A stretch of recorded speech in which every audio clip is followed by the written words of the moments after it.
SLST 9, 10, 11, 12 teachers মধ্যশিক্ষা পর্ষদ থেকে অ্যাপয়েন্টমেন্টের পাওয়ার পর স্কুলে জয়েন করার সময় তোমাদেরকে জয়েনিং রিপোর্ট বা জয়েনিং লেটার লিখতে হবে। তো কিভাবে তোমরা জয়েনিং রিপোর্ট লিখবে আমি ডিটেলসে তোমাদের দেখিয়ে দিচ্ছি।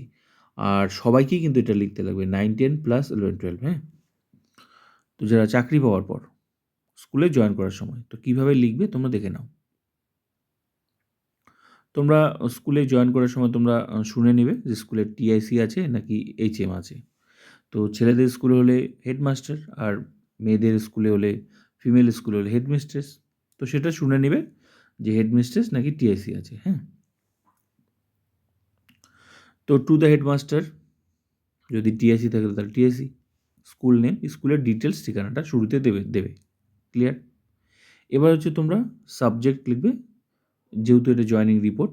তো joining report as an assistant teacher of subject, তোমার কোন সাবজেক্ট সেই হিসাবে তুমি এখানে উল্লেখ করবে। তুমি 9, 10-এ নাকি 11, 12 পিজি, সেটা তোমার এখানে ডিটেলসটা উল্লেখ করে দেবে। ঠিক আছে? তোমার অ্যাপয়েন্টমেন্টের উল্লেখ করাই থাকবে, রেকমেন্ডেশন উল্লেখ করাই থাকবে, সেটা তুমি এখানে লিখে দেবে। ক্লিয়ার? এবার স্যার বা ম্যাডাম, ঠিক আছে?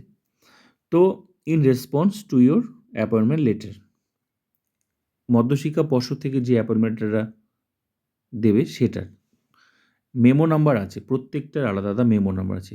একটা হচ্ছে অ্যাপয়েন্টমেন্টের একটা মেমো নাম্বার আছে, রেকমেন্ডেশন যেটা এসএসসি যেটা দিয়েছে সেটার কিন্তু একটা, ঠিক আছে?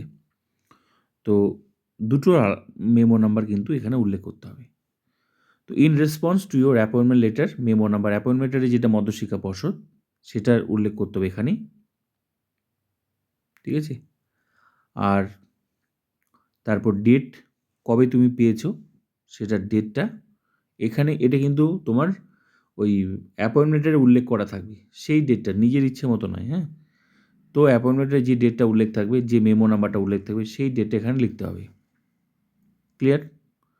তারপরের পার্টটা কি?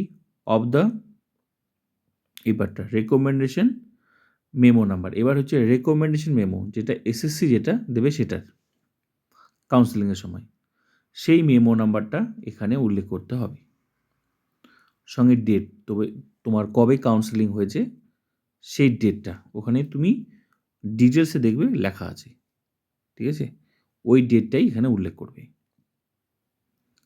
মানে এটা হচ্ছে এসএসসি কাউন্সেলিংয়ের সময় যে তোমার রেকমেন্ডেশন লেটার দিয়েছে সেখানে মেমো নাম্বার, ডেট, ডিটেলস লেখা আছে। আর মধ্যশিক্ষা পর্ষদ থেকে যে অ্যাপয়েন্টমেন্টটা দেবে তার details, memo number plus date, দুটো উল্লেখ করতে হবে, দুটোই উল্লেখ করতে হবে। ক্লিয়ার? তারপর of WBC SSC, West Bengal council, ঠিক আছে? Sorry, West Bengal central school service commission, ঠিক আছে? I beg to submit my joining letter today, লিখলে। তারপর ডেট, এবার তুমি যেদিন জয়েন করবে সেদিনকার ডেট দেবে, এটা যেদিন জয়েন করবে, স্কুলে যেদিন জয়েন করবে সেদিনকার তারিখটা দেবে, সময়টা তুমি উল্লেখ করে দেবে, খুবই সিম্পলভাবে একদম, ঠিক আছে? অত জটিলে গিয়ে লাভ নেই। ইন ইউর স্কুল, ব্যাস, ক্লিয়ার হয়ে গেল। I therefore request you to accept my joining report and oblige thereby. Yours faithfully, তোমার সিগনেচার লিখে দিলে, থ্যাংক ইউ, ডেট দিয়ে দিলে, ব্যাস হয়ে গেল জয়েনিং রিপোর্ট। ক্লিয়ার? খুবই সহজ। তো ভিডিওটা ভালো লাগলে অবশ্যই like, comment, subscribe and share.